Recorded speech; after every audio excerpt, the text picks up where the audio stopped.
Hivi ni kweli au macho yangu? Tabu. Shida. Habari za siku nyingi? Namshukuru Mungu tusijue. Namshukuru Mungu niko salama Shida. Sawa Tabu. Acha mimi nikuache. Naelekea kwenye mizunguko yangu. Samahani Shida. Bila samahani Tabu. Shida. Nini kilichokusibu? Mbona uko katika hali hii? Wewe acha tu. Hii ni historia ndefu. Sawa, lakini kuna kitu nilikuwa nataka kukuambia. Ila hiyo hali yako inanipa wasiwasi sana. Tabu.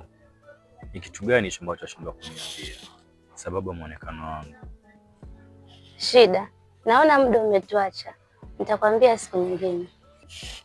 Sawa Tabu. Mungu akitujalia. Kwaheri.